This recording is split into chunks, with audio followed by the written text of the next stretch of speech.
You're listening to the Homeboys podcast, recorded in our Indiana office and with combined 40 years of experience. Here's your hosts, Clint and Scott. Hey everybody, you're with the Homeboys and the Homeboys podcast. My name is Clint Wetherill. I'm your host today. I'm here with my delightful co-host, Mr. Scott Adams. How are you today? Couldn't be better. Yeah, I had a little dam inspection this morning. Your HOA, right? Yeah. So, what's involved in a dam inspection? Is there any dam bait involved? No? Yeah, I thought that was Austin Powers last night when you said that. No, National Lampoons. Yeah. National Lampoons. Cousin Eddie? Cousin Eddie, man. I don't know. It's overly paid civil engineer coming out with a pokey stick and poking around in the dirt around the dam. And well, I knew you were looking for a new project. Oh, yeah. So it's good that you can be involved in your HOA. I walked around hoping, I always believe I can learn, anything in life. But, I mean... You are a sponge. Yeah. I try. I mean that sincerely. Yeah, I try to be. I'm a curious person by nature, but, after about, I don't know, 2/3 of the dam of him just poking a stick and going, I bounced. I'd seen enough. Speaking of you being a sponge, we haven't talked about this, but I went to dinner last night with a good friend of mine that you happen to know very well. Mm-hmm. His name's Holt, childhood friend of mine. And he was asking me some vaccine questions about the COVID vaccine. Yeah.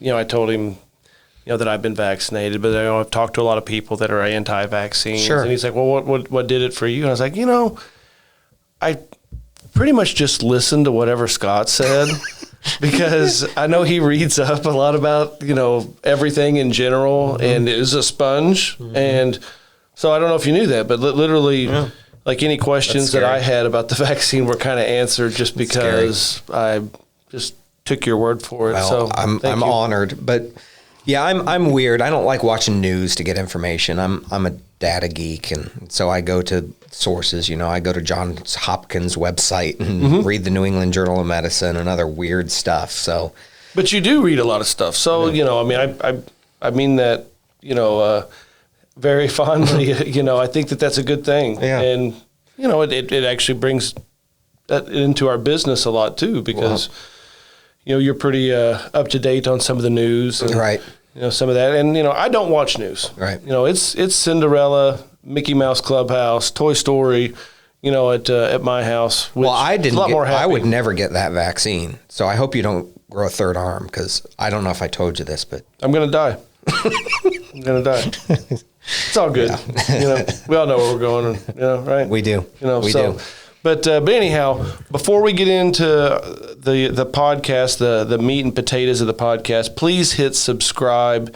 Be ready for our future podcasts and other content that we're going to be putting out there. We're actually going to bring you into our world a lot more and some future content that we're providing, going out to houses, looking at things, and just showing you what we're doing. So please hit subscribe. Continue to listen to us.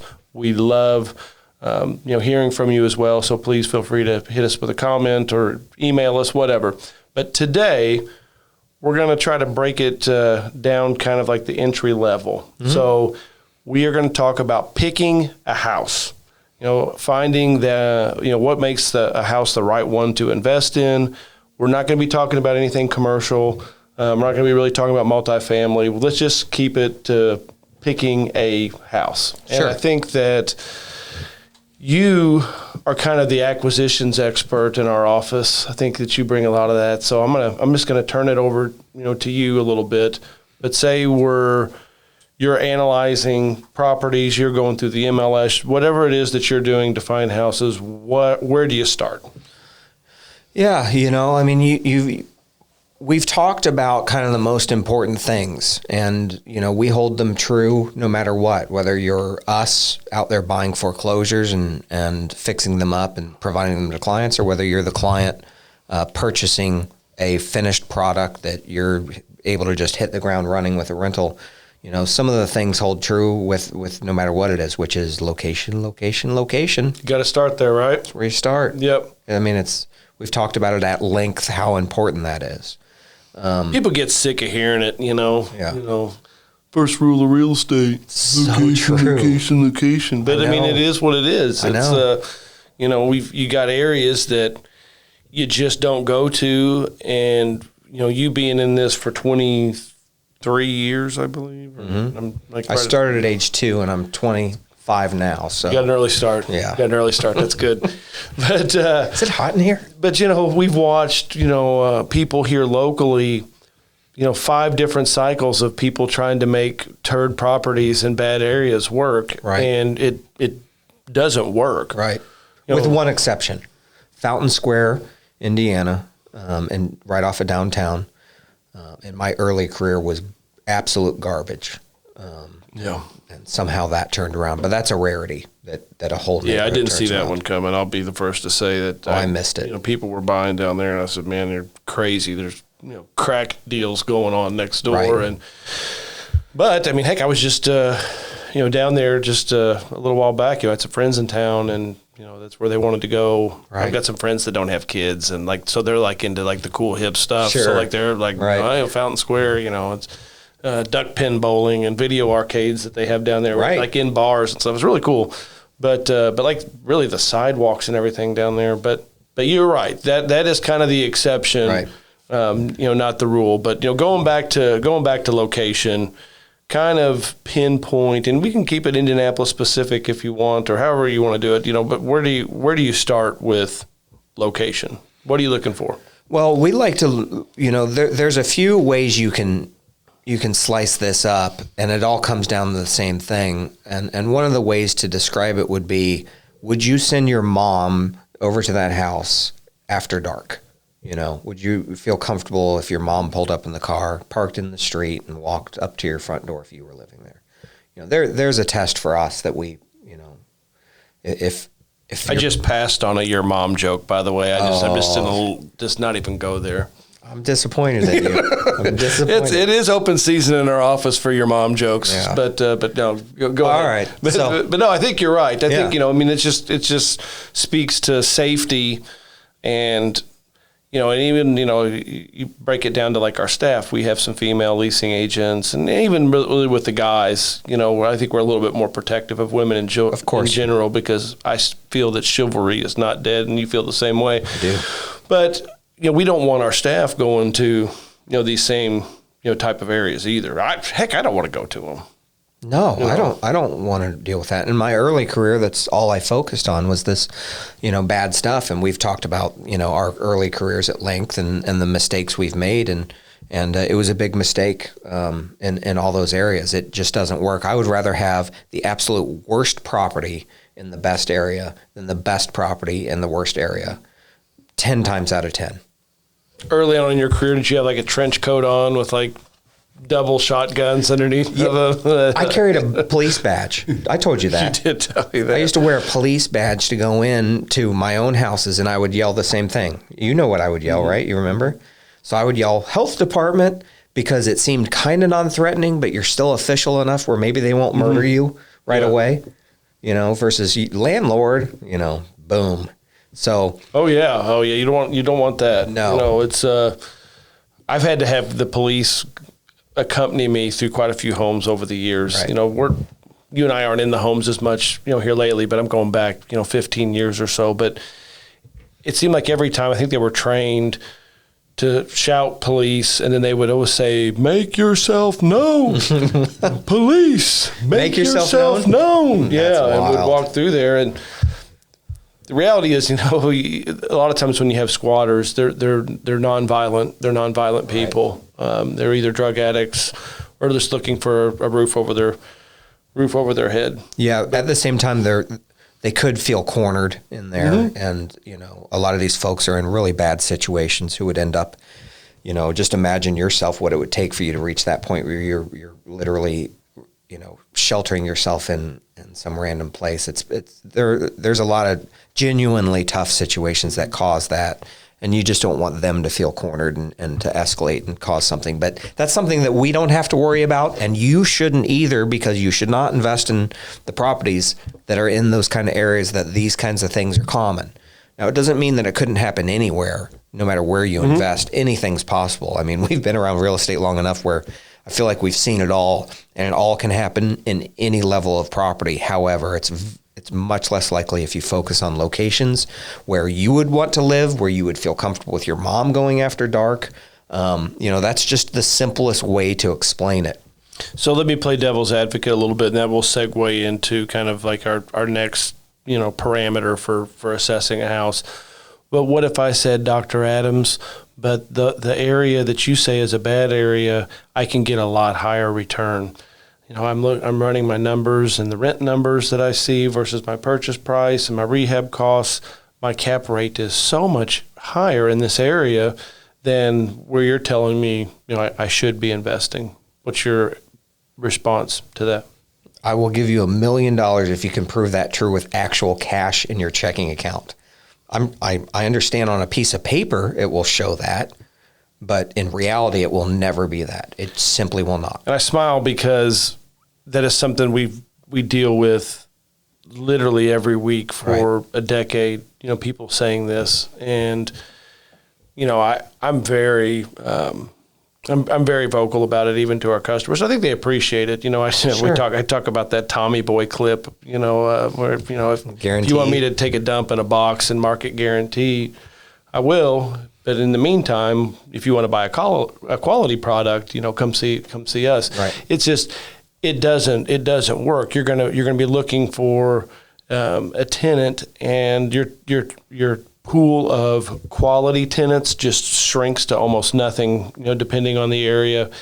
And no matter how much you think that you can make it work, you have to go back and realize that there are 50 people that have tried to make it work with that house before you, and they've all failed.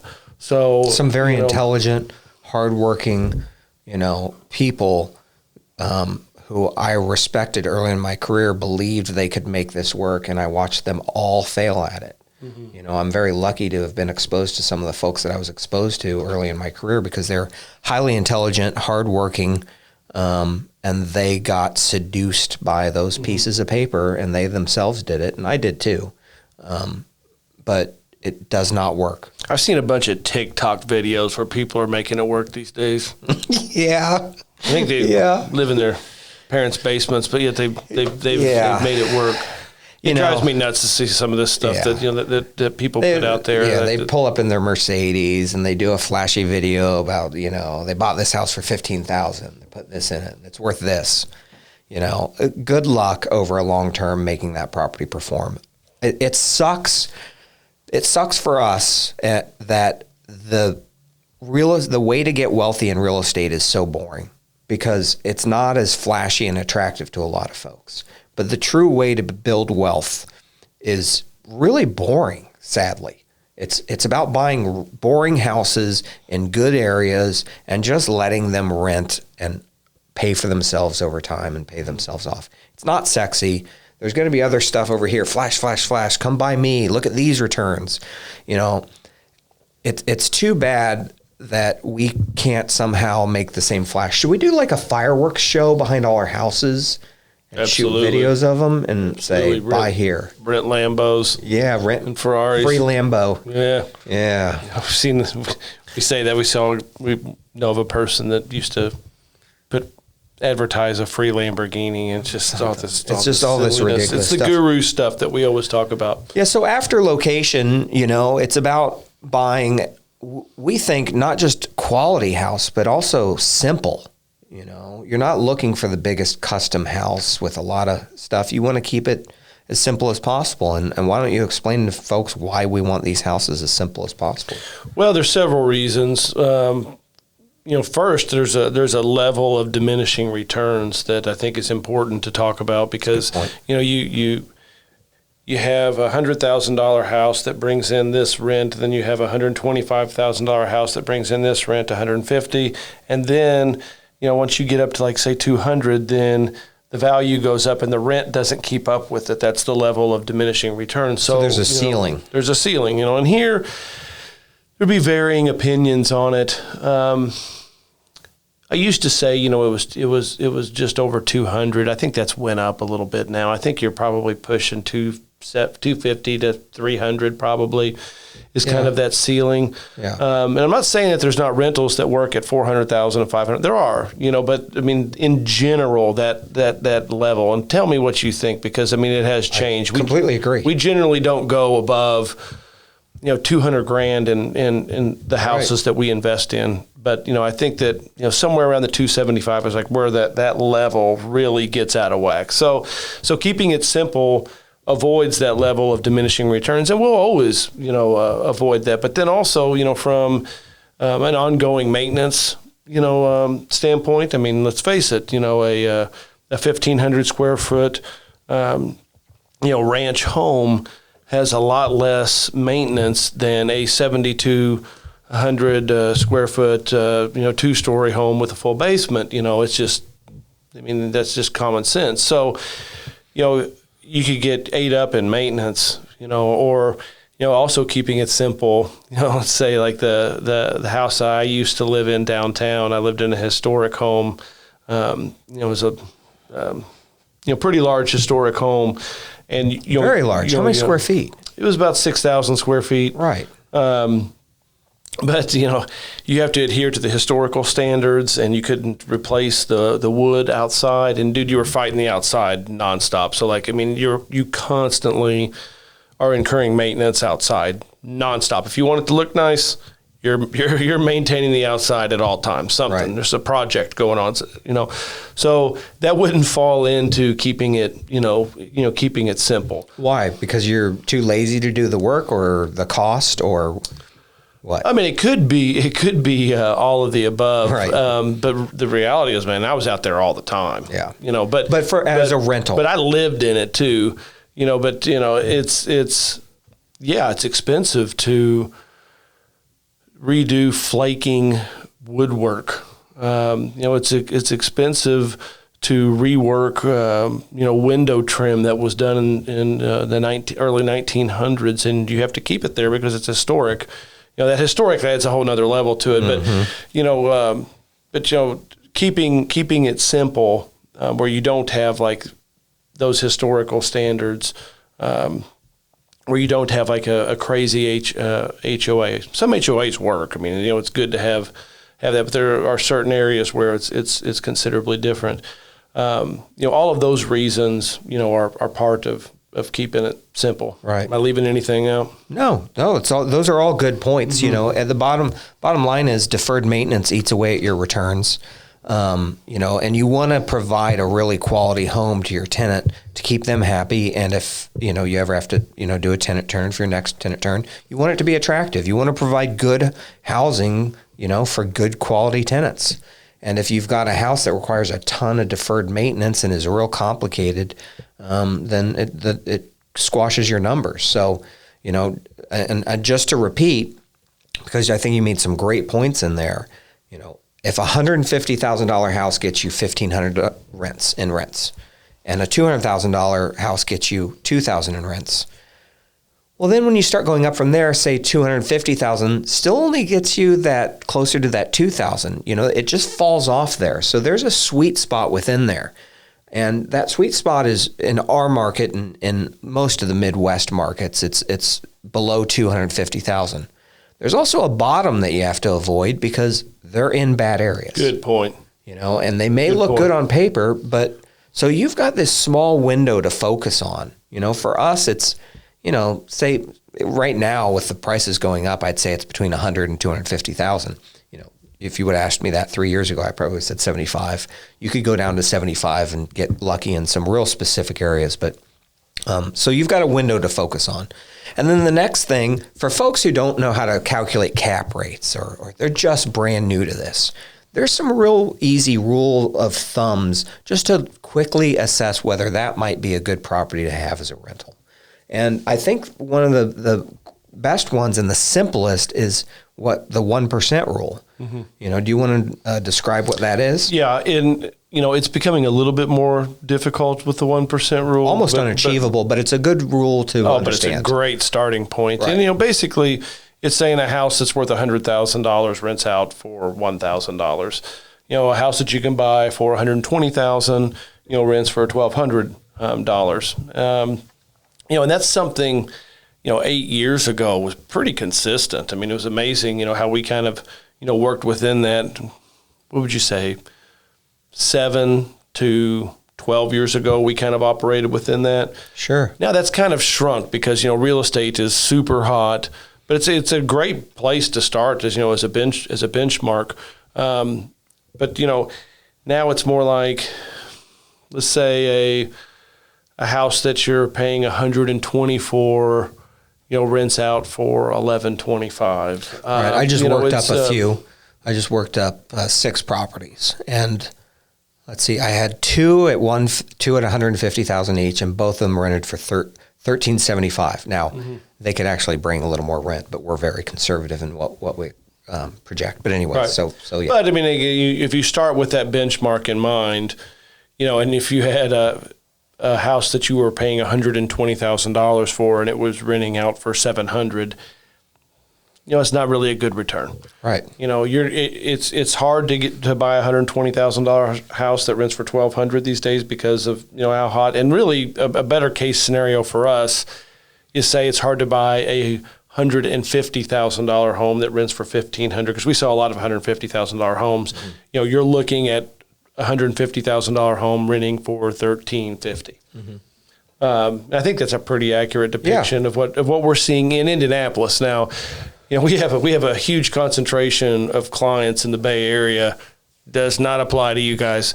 Completely different world. The Bay Area, New York City, places like that. But I think that's a good equation to use when analyzing a property, because you can do it really quickly in your head. And the truth is, if you understand that property is going to have pretty normal taxes for the area and pretty normal deferred maintenance, you can calculate all that out and build it in and get really specific. Like we talked about at the beginning of this, I'm a data geek and I like building spreadsheets and, doing all that stuff and knowing what my returns are before I do anything. But at the end of the day, you're talking about a few dollars up or down in that area. If you wanted to keep things real simple and just kind of, get into real estate and then learn it, but you want to start with a property and have a rental property. If you start with that, trying to hit pretty close to that 1% rule, generally speaking, you're going to be just fine, generally speaking. I think being a geek is really what makes you, who you are. Yeah, you're a data geek, but like anything you do, it's like, it's there's no jumping into the shallow end. Like, you're into guns, and right. You do have a John Rambo type arsenal, and you're into kayaking, and you've got them lined up. Right. I mean, it's you see my fishing poles in my shed. Absolutely. It's fishing poles in your office. You're the same way. You and I both believe in living life and diving into stuff. We talked about this in the last episode, but the Airbnb thing that we're diving into, we've got a little bit of experience, but we're by no means the experts. Well, what did we go do to learn this? We didn't go read, or we went and bought a house that we thought would work as an Airbnb. We're just going to turn it into it and learn.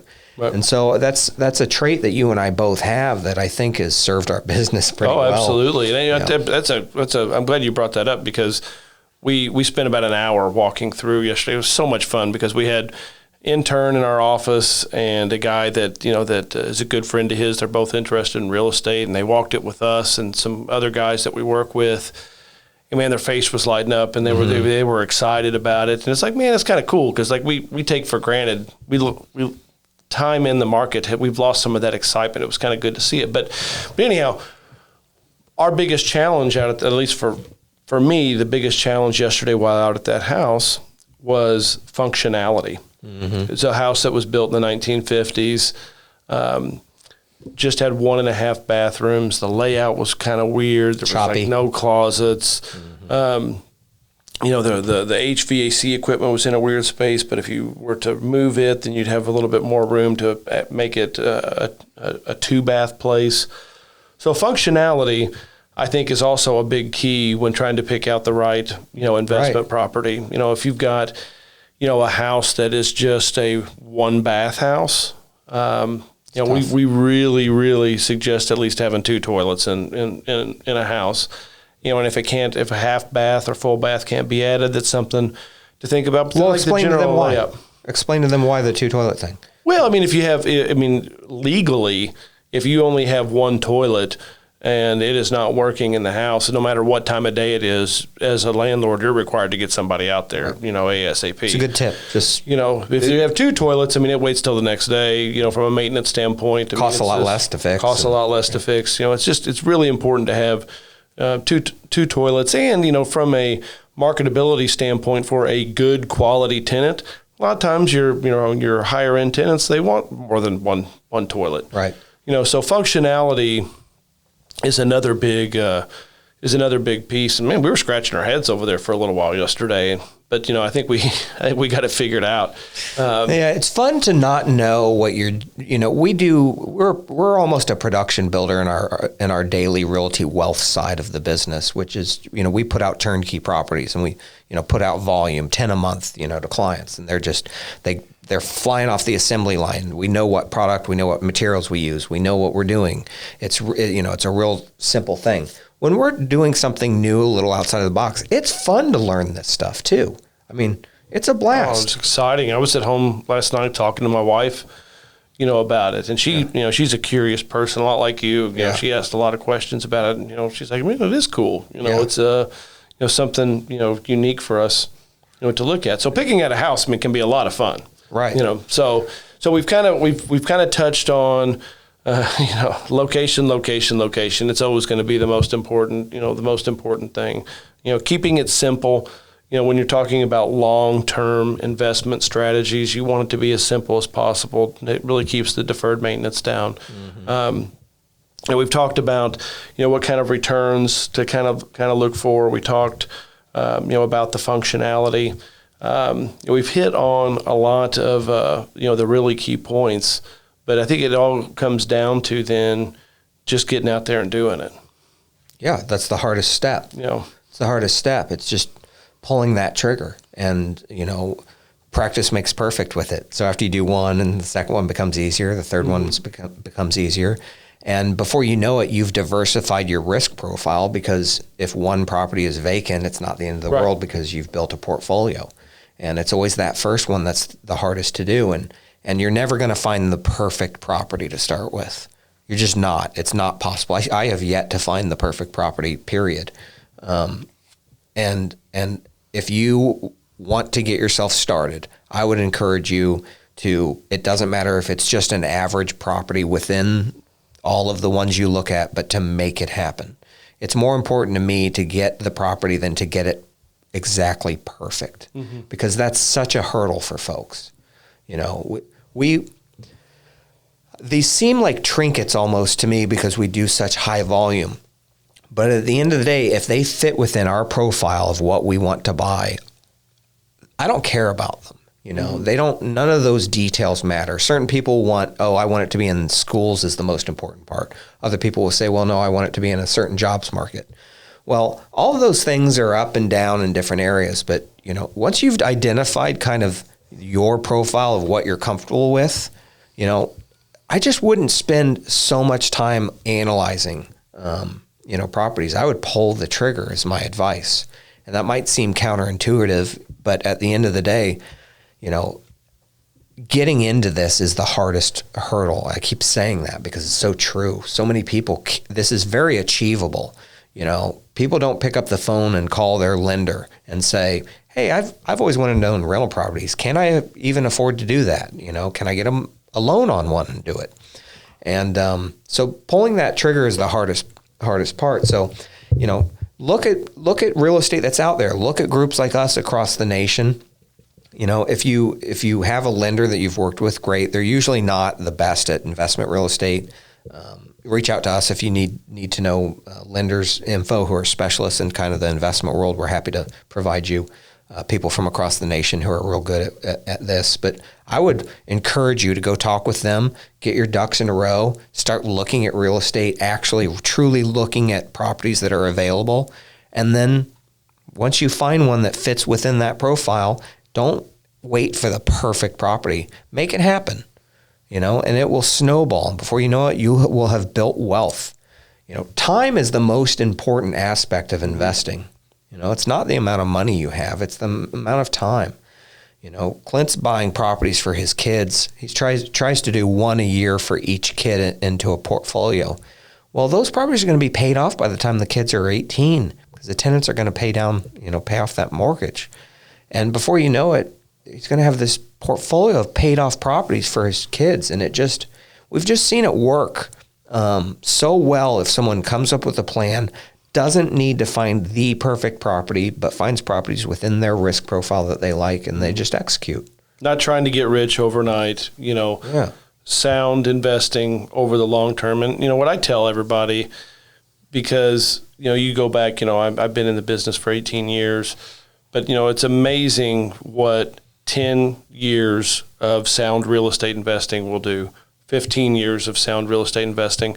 We've got one of our favorite customers, and every customer we have is very important, and we really seek to have relationships with all of them. But Myron, that we have talked to a lot here recently. When you look at 30 years, of sound real estate investing and what it could do, and what a smart guy he has, and he wasn't out there to hit grand slams. He was just making smart decision after smart decision, had a long-term play in mind. And now, his entire focus is creating, a wonderful portfolio for his children. He's on to the generational aspect of investing, and he's on to his legacy. And that's a neat aspect. And so I went to a Hamilton County Humane Society charity event this weekend, which we're both big supporters of this no-kill shelter. And I went with one of our big bankers. Yeah. And hey, Ben. Yeah, hi, Ben. and we were sitting there talking about all kinds of different things. And I said something casually about, when you're in business like we are, you have to fill out these personal net worth sheets every year and give them to your bank. So annoying. Yeah, it's annoying. But it's also, I said something because he was talking about the different people on the board and different people who were big donors there. And he said something like, yeah, but, they're not on yours and Clint's level, and he was kind of half joking, but I started thinking, it's all through real estate that you can really, really reach wealth that's generational. Without that real estate aspect, I've made good income my whole life. I'm very blessed in that area, but at the end of the day, it's how we've built our wealth is through real estate. We believe in it. We put our money where our mouth is on this stuff. We're heavy holders, long-term holders of real estate. Mm-hmm. So I think it's a when you're in it for long term and you go in with that mindset of it being long term, you kind of excuse my language, but you kind of don't give a shit about money. Right. And I think it's a kind of a unique place to be. And when people have that mindset, and you don't have that mindset of I got to bring in $500 a month to pay for this, or I've got to bring in $1,000 a month to pay for this. And, having the mindset of, I'm just going to make sound, investment decisions and, kind of live my life and, not do anything stupid. It just seems like that mentality bodes well to someone's real estate success. It definitely does. I really don't care. I really don't care. I want to provide for my family and have, some fun with my family. But at the end of the day, I like grilling steak in my backyard and drinking a glass of $5 bottle of wine. Right. It's not. This is life advice out there, but everybody live below your means. It makes life so nice. It really just takes the stress off, and then you can make long-term financial health decisions instead of worrying about generating income from these properties. I'm glad we buy income-generating properties, but we don't take any of the income. We believe, we're very conservative. We believe in accelerated debt payoff. So, we want our cash sitting in a lot of these properties. With some people, they say that's not the smartest thing to do.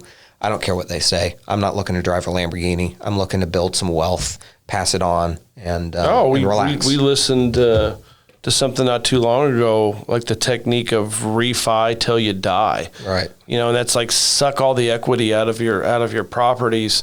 And put the cash in your pocket, and I could not disagree more. I think it's complete buffoonery, right? To take that mentality, and teach their own. I'm not saying that what we say is the gospel, but I am saying that it's easy, and that if you do it and you have a long-term plan in mind, that the dividend, you will, reap those rewards. And, you always say just do it, and going back to, just do it, I kind of end on, we used to speak, pre-COVID, we used to speak at a lot of events, primarily on the West Coast. But it was amazing how many times we'd be at events, and, we love talking to people. That's kind of what we do, and we like hanging out with people. So, but my soul would hurt because we would always get a handful of people everywhere we would go that we have seen for years. They've been paying all this money to be part of this group or get advice or some education or mentorship programs or all this stuff that I don't necessarily believe in and you don't necessarily believe in. And they're still there 5 years later not doing anything. Like, why? Your time is worth thousands of the time that you get on. Just get off your rear end and do it. Right. It's time. Yeah, and so just so everyone knows, we're not being snobby about this. These folks can afford to do it. This isn't like, well, they're saving up, because we would respect that. If you start going, start planning out your future years in advance and you're learning, but these people can do it. And the truth is, really, you don't need to plan much to make this happen. We've talked about that before. Anyone can do this. It's truly achievable. You don't have to be rich to do this. So it's heartbreaking when these folks are out there just trying to learn and learn and learn and buying more education and going to this seminar and that seminar. Stop it.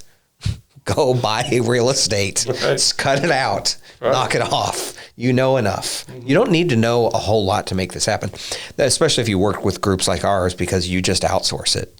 We do all of the work for you. You just get it all in a pretty bow. So, there's lots of options. You don't need to know all the answers. Keep things conservative. Buy in great locations. You don't need to overanalyze. You'll learn a lot on the first ones. And if you buy on some basic rules, if you buy close to that 1% rule, you should be okay, especially if you buy in a moderate market like in the Midwest, like in Indianapolis, Kansas City, those kinds of places. You should, just generally speaking, that should make a great little target point for you to go after, and then just go do this, go do it. Speaking of just do it, hit subscribe. Why would you not hit subscribe? But turn the alerts on while you're at it. We love doing this, and this guy is really smart. You got to be a sponge whenever he's talking because he's got a lot of really great advice. I'm just here to kind of... You're the pretty face. I don't know about that, but it's... I'm just honored to be here with you, my friend. No, it's vice versa. We make a good team, and when he talks, I listen. So I think this is a great team. Surround yourself with great people. You heard it from the lion's mouth. Again, hit subscribe. We can't wait to the next podcast. Until next time, happy investing.